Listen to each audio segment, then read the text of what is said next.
A finales del siglo XIX, los Estados Unidos vivían la explosión de la era industrial. Las fábricas crecían, las ciudades se iluminaban y la riqueza parecía no tener límites.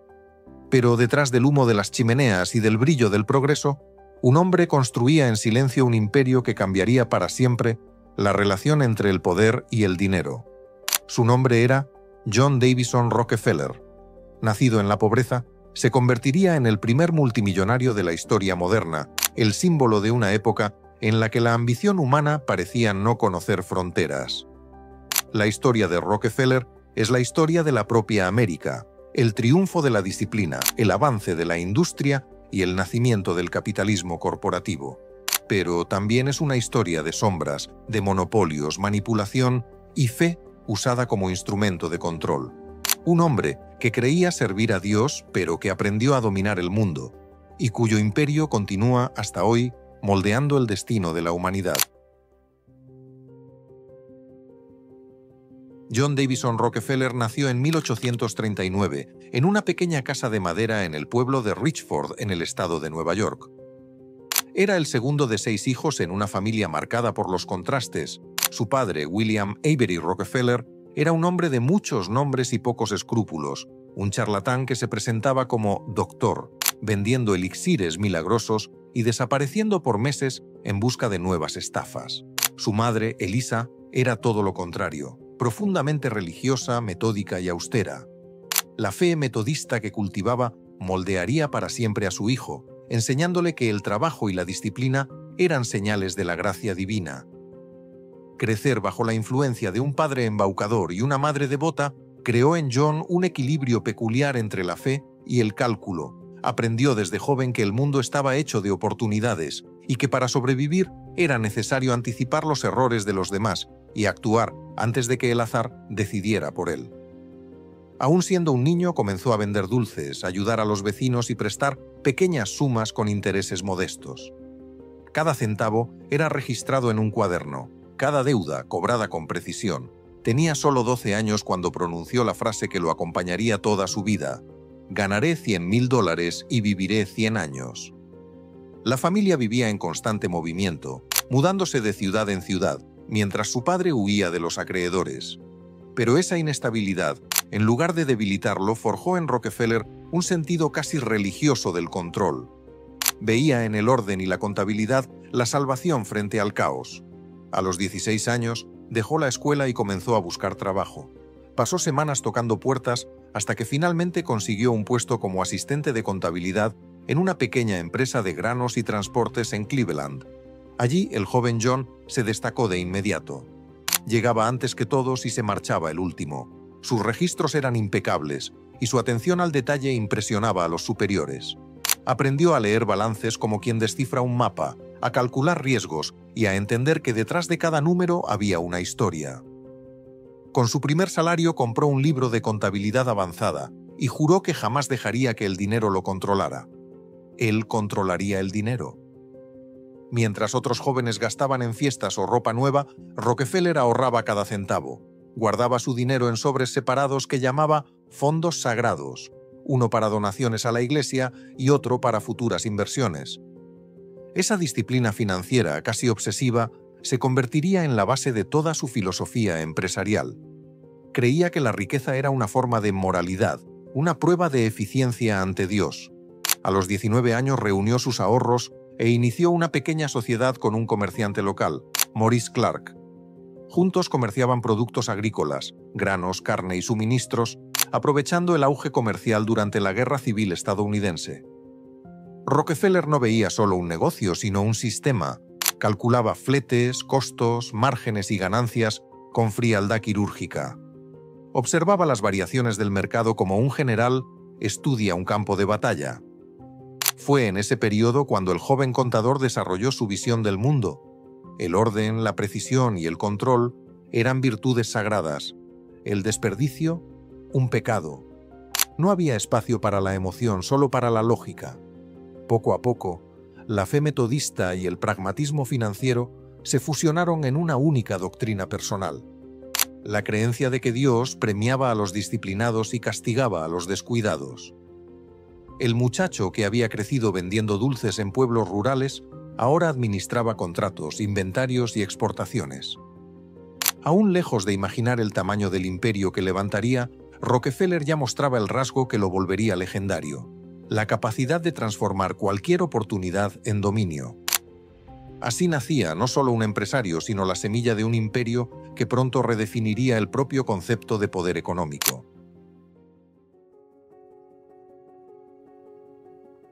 Cuando comenzó la Guerra Civil estadounidense, en 1861, el joven John Rockefeller ya administraba con eficiencia su pequeña empresa de productos agrícolas junto a Maurice Clark. El conflicto que dividía al país también abría oportunidades inesperadas. El ejército necesitaba alimentos, cuero, granos y suministros en cantidades gigantescas. Rockefeller, metódico y prudente, vio en la guerra no una tragedia, sino una ecuación. Observó el flujo de pedidos, negoció contratos y acumuló ganancias sin exponerse al riesgo. Mientras otros apostaban en especulaciones, él crecía en silencio, con disciplina y precisión matemática. Pero fue en 1859 cuando una noticia aparentemente lejana cambió su destino. En Titusville, Pensilvania, un hombre llamado Edwin Drake perforó el primer pozo de petróleo comercial de la historia. El líquido oscuro, antes considerado un estorbo natural, se reveló como una fuente de energía revolucionaria. Al refinarse producía queroseno, la sustancia que comenzaba a iluminar las casas y calles de las ciudades en expansión. Estados Unidos vivía una fiebre. En pocas semanas, aventureros y empresarios perforaban la tierra en busca del nuevo oro, el oro negro. Rockefeller observaba desde lejos. No era un hombre movido por la euforia. Veía en aquel producto algo mucho mayor que ganancias rápidas. En su mente fría y analítica, el petróleo era el futuro, un recurso que podía iluminar el mundo, mover industrias y enriquecer a quien controlara su flujo. Junto a su socio Clark y a un talentoso químico llamado Samuel Andrews, decidió invertir en el refinado del petróleo, no en su extracción. Fue una jugada estratégica. Los pozos podían agotarse, pero las refinerías siempre serían necesarias. Andrews aportó el conocimiento técnico, Rockefeller el control financiero. Juntos crearon una operación impecable, capaz de extraer del crudo el máximo rendimiento. El queroseno se convirtió en el producto más buscado del país, iluminando hogares y fábricas en plena era de industrialización. Pero Rockefeller no se conformó con producir. Quería entender y dominar toda la cadena, del pozo a la lámpara. Comprendió que el verdadero poder no residía en fabricar, sino en controlar. Comenzó a negociar directamente con transportistas, puertos y ferrocarriles. Buscaba reducir costos, asegurar exclusividad y eliminar intermediarios. Su razonamiento era simple e implacable. Si controlaba el transporte, controlaría el mercado. Y si controlaba el mercado, nadie podría desafiarlo. Las negociaciones eran duras y casi siempre secretas. Rockefeller hablaba poco, pero calculaba cada paso. En 1865, compró la parte de Clark y asumió el control total.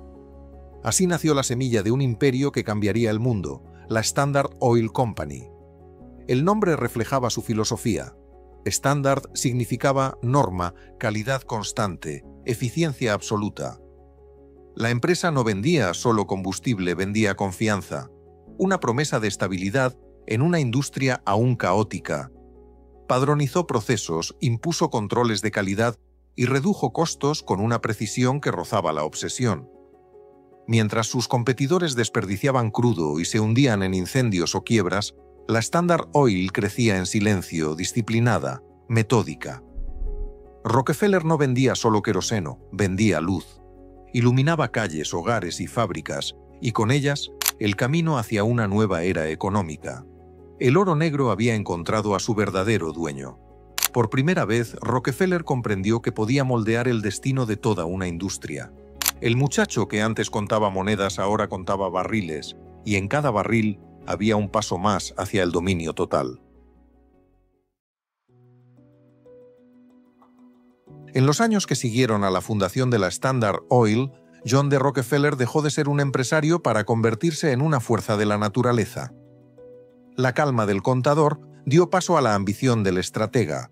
Junto a Henry Flagler, su nuevo socio, emprendió una expansión tan implacable que cambiaría para siempre el rostro del capitalismo moderno. Flagler era su complemento perfecto, astuto, diplomático y hábil negociador.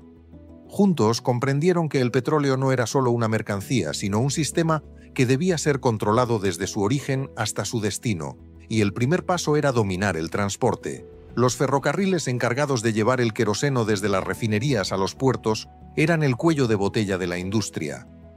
Rockefeller decidió transformarlos en aliados, o en sirvientes. En secreto, la Standard Oil firmó contratos con las principales compañías ferroviarias de Estados Unidos, asegurando descuentos masivos a cambio de exclusividad. Fue una jugada genial y despiadada. Los competidores, sin los mismos privilegios, no podían igualar sus precios. El queroseno de la Standard llegaba más barato a las ciudades, y las demás empresas se hundían. Cuando estaban al borde de la ruina, Rockefeller compraba sus refinerías por una fracción de su valor. La prensa llamó a este fenómeno la guerra de precios. Para Rockefeller era simplemente eficiencia. Creía que el mercado era como la naturaleza, solo sobrevivían los más disciplinados y los más fuertes. Bajo esa lógica, desató una ofensiva sin precedentes. En Cleveland, su ciudad natal, existían decenas de pequeñas refinerías independientes. En pocos años solo quedaría una, la suya. Ese episodio pasaría a la historia como la masacre de Cleveland. Durante la crisis financiera de 1873, mientras el país entero se hundía en la recesión, Rockefeller vio oportunidad. Mientras otros vendían para sobrevivir, él compraba. Refinerías, tanques, puertos, almacenes, todo terminaba bajo su control. La Standard Oil crecía como un organismo vivo, absorbiendo competidores y ocupando cada espacio disponible. Rockefeller centralizaba todo: precios, transporte, calidad y empaques. Convirtió el caos de la industria en una máquina de precisión. Sus oficinas funcionaban como cuarteles y sus empleados obedecían como soldados. La verdadera revolución llegó con los oleoductos. Cansado de depender de las ferrovías, Rockefeller construyó una red subterránea que atravesaba estados enteros. Cada tubo era una arteria del imperio, llevando poder y dinero directamente a sus manos. A finales de la década de 1870, la Standard Oil controlaba más del 90% del refinado del país. No necesitaba ejércitos ni banderas. Su dominio era silencioso, invisible y absoluto.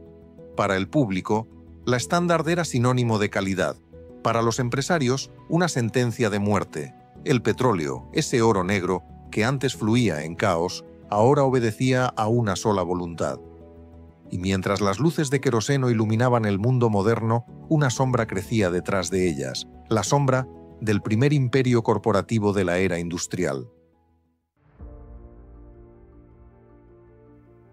Al comenzar el siglo XX, John D. Rockefeller era el hombre más poderoso de los Estados Unidos. Su nombre despertaba respeto y miedo por igual.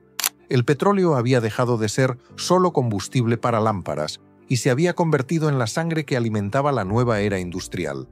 Pero a medida que crecía la Standard Oil, también aumentaba el número de enemigos dispuestos a desafiar su poder absoluto. El primero fue Tom Scott, magnate de la Pennsylvania Railroad, una de las compañías ferroviarias más grandes del país.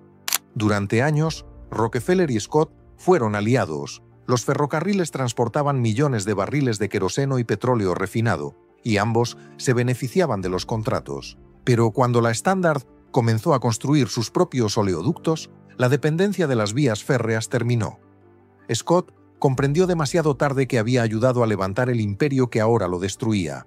Intentó reaccionar subiendo tarifas y apoyando a refinerías rivales. Rockefeller respondió con una guerra de precios despiadada, hundiendo a todo competidor que se pusiera de su lado. En poco tiempo, la Pennsylvania Railroad enfrentaba huelgas, quiebras y caos. El nombre Rockefeller se volvió sinónimo de poder frío y eficiencia implacable. Sin embargo, su dominio iba mucho más allá del transporte. Rockefeller quería controlarlo todo, desde el pozo hasta el surtidor. La Standard Oil comenzó a verticalizar su producción, integrando cada etapa del proceso. Extraía, refinaba, empacaba, transportaba y distribuía. Nada escapaba a su supervisión. Organizó laboratorios y contrató un ejército de químicos que perfeccionaron el refino del crudo, eliminando impurezas y aumentando la rentabilidad. En sus instalaciones se resolvió incluso el problema del llamado aceite de mofeta de Ohio, un producto de olor insoportable que la competencia no lograba aprovechar. Mientras el queroseno iluminaba el mundo, una nueva invención transformaba el destino del petróleo: el automóvil. La gasolina, antes un subproducto inútil, se convirtió en el nuevo oro. El siglo de la luz daba paso al siglo del motor, y la Standard Oil estaba en la posición perfecta para abastecerlo. El poder de Rockefeller parecía no tener límites, pero el mismo imperio que dominaba economías comenzó a perder la batalla de la opinión pública.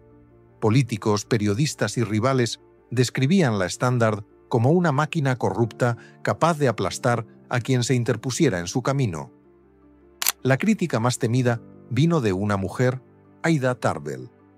Hija de un refinador arruinado por las tácticas de Rockefeller, dedicó años a investigar su imperio. Sus reportajes publicados en la revista McClure's expusieron contratos secretos, chantajes y prácticas monopolísticas.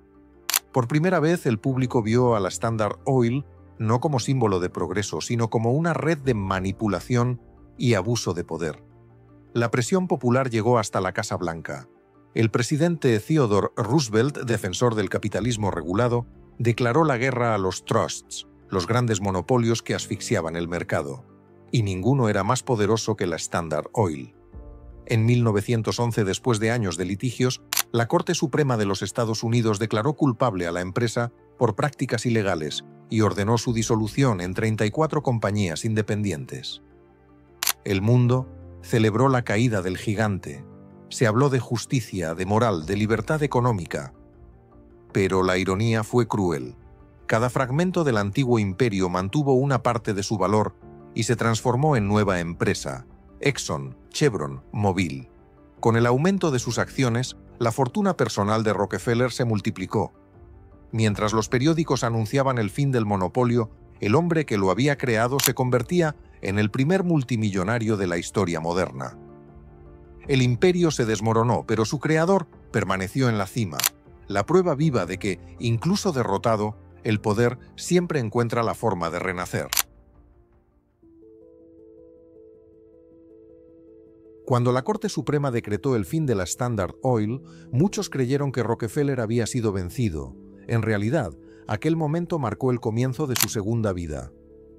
Lejos de los consejos directivos y del ruido del poder, se retiró a su mansión en Pocantico Hills, en el estado de Nueva York. Tenía 72 años y disfrutaba de una calma que solo el control absoluto podía ofrecer. Pasaba los días entre libros, jardines y cálculos financieros. Decía estar retirado, pero seguía supervisando discretamente uno de los portafolios de inversión más grandes del planeta. Con el imperio fragmentado, Rockefeller cambió de campo de batalla. Ahora buscaba otro tipo de poder: la influencia moral. Estaba convencido de que la riqueza debía devolverse a la sociedad, aunque bajo su propio método: planificación, eficiencia y resultados medibles. Así nació la Fundación Rockefeller, destinada a financiar proyectos médicos, científicos y educativos. Sus donaciones impulsaron campañas contra la fiebre amarilla, la anquilostomiasis y otras enfermedades que devastaban regiones enteras. Durante las décadas siguientes, donó el equivalente a cientos de millones de dólares, una fortuna inconcebible para su tiempo. Fundó la Universidad de Chicago, el Rockefeller Institute for Medical Research y decenas de escuelas, hospitales y bibliotecas. La prensa, que antes lo había retratado como un villano, comenzó a llamarlo el millonario moral, el hombre que intentaba redimir con caridad el daño causado por su imperio. Pero la contradicción lo acompañaría hasta el final. Para algunos, era la prueba de que la fe y la fortuna podían convivir. Para otros, el símbolo de una hipocresía moderna. El hombre que había explotado a miles ahora curaba al mundo con los frutos de esa misma explotación. Su imagen paseando por los jardines, entregando monedas a los niños y sonriendo ante las cámaras, era vista tanto como un acto de bondad como un gesto de redención. Incluso después de su muerte, en 1937, su legado siguió moldeando el siglo XX. Las compañías nacidas de la disolución de la Standard Oil, Exxon, Chevron, Mobil, se convirtieron en gigantes globales del petróleo. El modelo de negocio creado por Rockefeller Integración vertical, control total, eficiencia extrema, se transformó en la base del capitalismo corporativo moderno.